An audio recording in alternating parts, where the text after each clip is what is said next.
stopped. For one terrible moment, I couldn't breathe, couldn't move, couldn't do anything but stare at the shape in the corner. It was tall, human in silhouette, but perfectly still in a way that no living person could maintain. I aimed my flashlight directly at the corner, my hand shaking so badly that the beam danced wildly across the walls. But when the light finally steadied, I saw what it was. A coat rack. An old wooden coat rack with several jackets and sweaters hanging from its arms. The relief that flooded through me was so intense that my knees nearly buckled. I leaned against one of the desks, taking deep breaths, forcing my heart rate back to normal. A coat rack. Of course, the shadows and the angle of my flashlight had transformed it into something sinister, something that had never been there at all.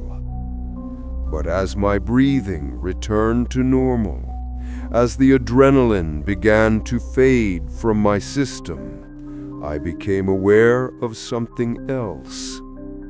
The room was cold, not just cool, but genuinely cold, as if I had stepped into a refrigerated space. My breath began to mist in front of me, and I could feel goosebumps rising on my arms beneath my work shirt.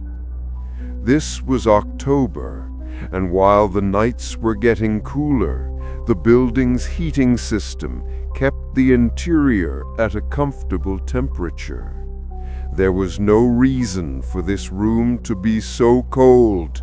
No broken windows, no obvious source of the chill that was now making me shiver.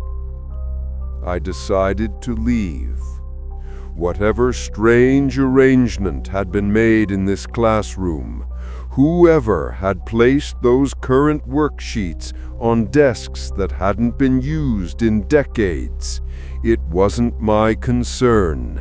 I was a custodian, not a detective. My job was to clean and secure the building, not to investigate mysteries that had perfectly rational explanations. But as I turned to go, as I took my first step toward the door, I heard it. A whisper.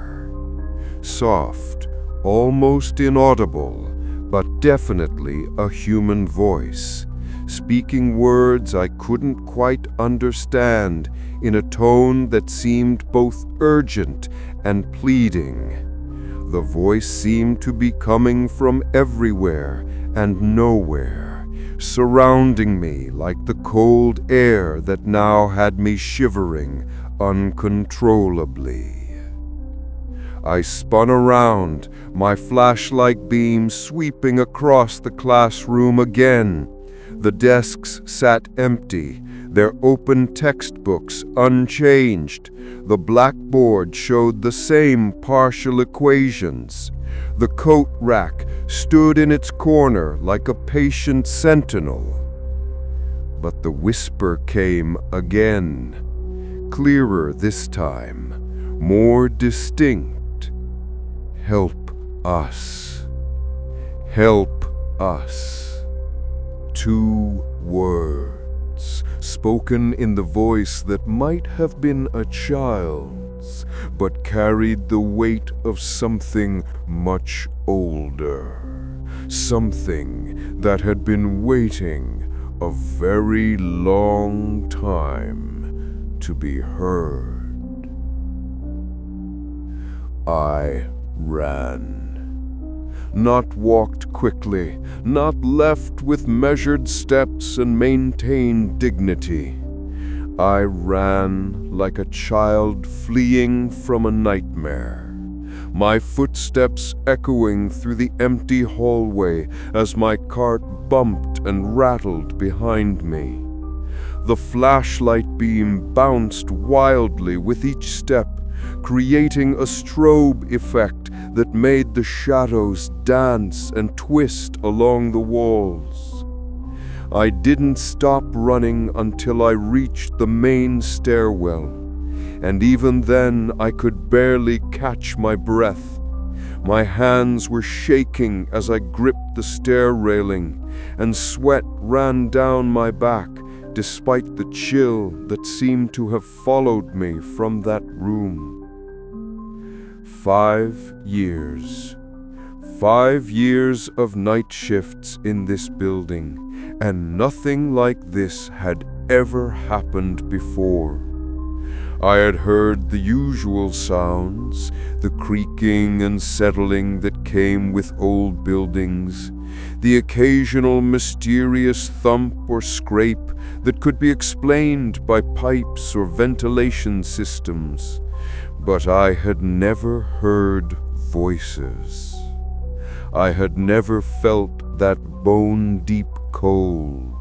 I had never seen evidence of impossible occupancy in rooms that had been empty for years. I sat on the stairs for a long time, trying to make sense of what I had experienced. The worksheets could be explained. Perhaps a teacher had been using the room for storage and had left papers there by mistake. The cold could be a problem with the heating system, a blocked vent, or a malfunctioning thermostat. And the voice could have been anything: wind through a crack in a window, the building's ventilation system, my own imagination, heightened by the strange atmosphere and the unexpected discovery of the classroom setup.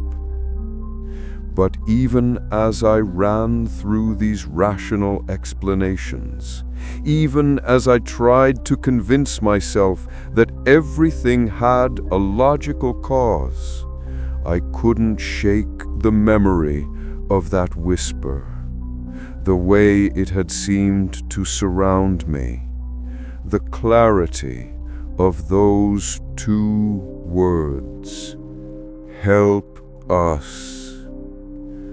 Us, plural.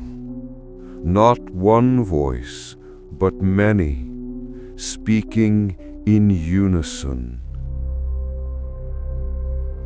I forced myself to stand up, to grip the handle of my cart, and to continue with my shift.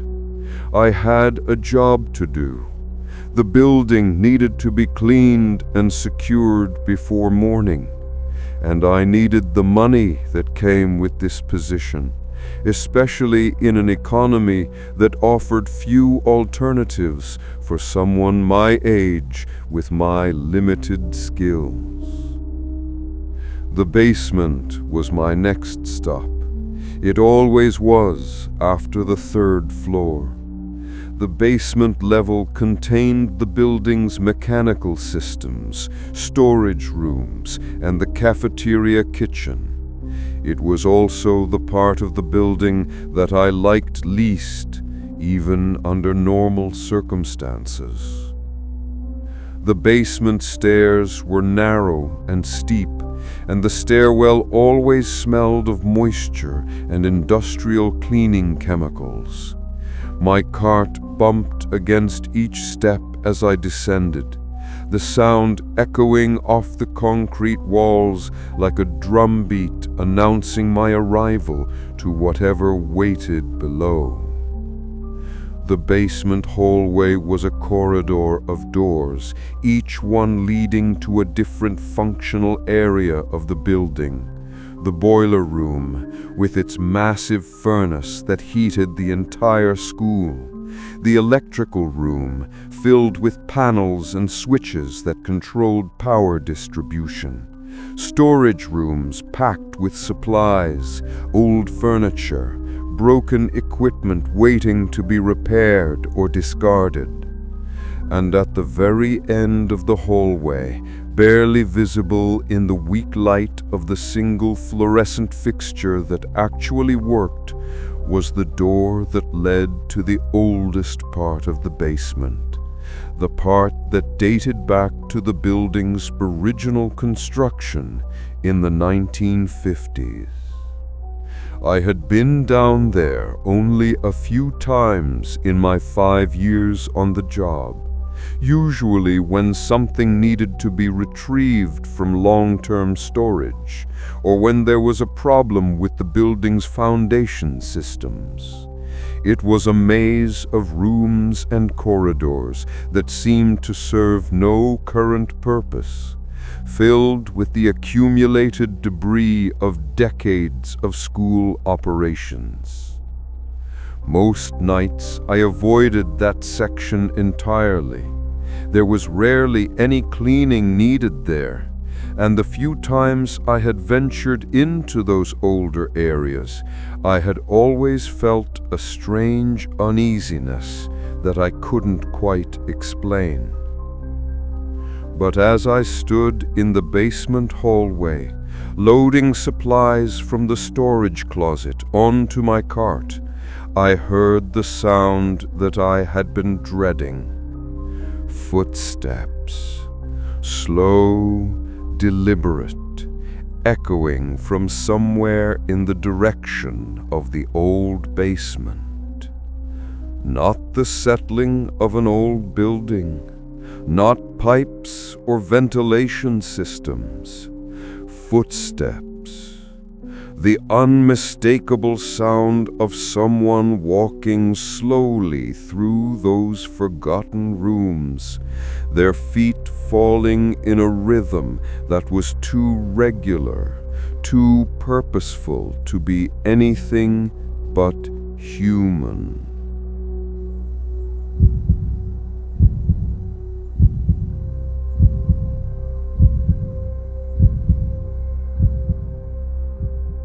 I stood frozen in the basement hallway, my hands gripping the supply closet door so tightly that my knuckles had turned white. The footsteps continued, a slow, measured pace that seemed to be moving deeper into the old section of the basement rather than toward me. Step, pause, step, pause. Each footfall echoed off the concrete walls with perfect clarity. There was no doubt about what I was hearing. Someone was down there. Someone was walking through areas of the building that were supposed to be empty, locked, inaccessible to anyone without the keys that hung from my belt. I tried to think rationally about the situation. Perhaps another custodian had come in early for the morning shift, though that wouldn't explain why they were in the old basement instead of starting with the upper floors. Perhaps security was doing a routine check, though I had received no notice of any such inspection. Perhaps maintenance was investigating a problem with the building systems. But even as I ran through these possibilities, I knew they didn't feel right. The footsteps were too slow, too deliberate. They moved with the careful pace of someone who was exploring, rather than someone with a specific destination and purpose. And there was something else about the sound, something that made my skin prickle with unease. The footsteps were too heavy, too solid. They echoed with a weight that seemed wrong, as if whatever was making them was denser, more substantial than a normal human being. I forced myself to move away from the supply closet, to begin the cleaning routine that would take me through the functional areas of the basement. The boiler room first, where the massive furnace rumbled with mechanical contentment, its steady hum drowning out any sounds that might be coming from the older sections of the basement. The warmth from the boiler was comforting after the supernatural chill of the third-floor classroom. I took my time cleaning around the machinery, checking gauges and switches as I had been taught, making note of anything that seemed out of the ordinary. This was familiar work, routine maintenance that required attention but not creative thinking. But even the comforting rumble of the boiler could not completely mask the sounds from deeper in the basement. Between the mechanical cycles, in the brief moments when the boiler's hum faded to a whisper, I could still hear them, the footsteps, still moving with that same slow, deliberate pace.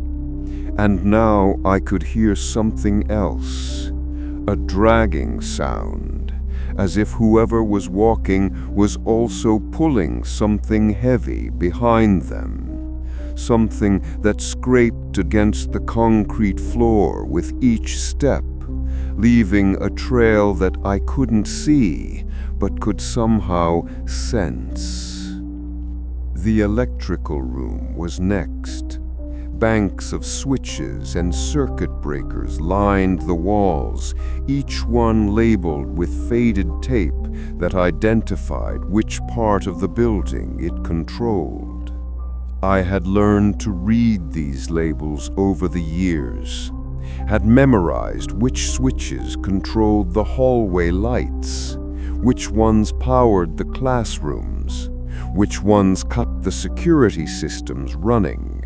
But as I worked my way through the electrical room, checking connections and noting meter readings, I began to notice something strange. Several of the circuits that should have been drawing power were showing no load. The third-floor lights, which I had left on as always, were showing no electrical draw. The security system that was supposed to be monitoring the empty classrooms was indicating no activity. It was as if entire sections of the building had somehow disconnected themselves from the electrical grid. I double-checked the readings, thinking perhaps I was misreading the meters, but the numbers were clear. Large portions of the school were drawing no power, despite the fact that I had turned on lights and activated systems throughout my shift. This didn't make sense. Either the meters were malfunctioning, or something was wrong with the building's electrical distribution. But everything had seemed normal when I was working in those areas. The lights had come on when I flipped the switches. The security panels had shown green indicators when I checked them. Unless those lights hadn't really been on. Unless those security systems hadn't really been activated. Unless what I thought I had been seeing was something else entirely. I left the electrical room quickly, my hands shaking as I gripped my cart handle. The basement hallway seemed longer now, the shadows deeper. The single working fluorescent light flickered intermittently, creating a strobe effect that made everything seem unstable and unreal. And the footsteps were getting closer. I could hear them clearly now, no longer muffled by distance or mechanical noise. Step, drag, step, drag. Whatever was making the sounds had changed direction. Instead of moving deeper into the old basement, it was now heading toward me. I abandoned my cart, left it sitting in the middle of the hallway with its supplies scattered across the top shelf, and ran for the stairs. My footsteps echoed off the concrete walls as I climbed, taking the steps two at a time in my desperation to reach the main floor. Behind me, I could hear the basement door slam open, could hear those heavy footsteps beginning to climb the stairs, could hear the scraping, dragging sound growing louder as whatever was pursuing me began to close the distance. I burst through the stairwell door onto the main floor, gasping for breath, my heart hammering so hard that I could feel it in my throat. The familiar hallway stretched before me, lined with lockers and classroom doors, lit by the soft glow of the emergency lighting system. But something was wrong with the hallway. The perspective was off, as if it had been stretched somehow, made longer than it should be. The far end seemed impossibly distant, and the classroom doors were spaced too far apart, creating gaps that shouldn't exist in a building I knew so well. I started walking toward the main entrance, my footsteps echoing strangely in the distorted space.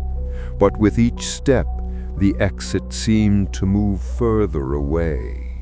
The hallway was stretching, expanding, becoming a tunnel that led to nowhere. And behind me, I could hear the stairwell door opening again, could hear those footsteps, that dragging sound entering the main floor.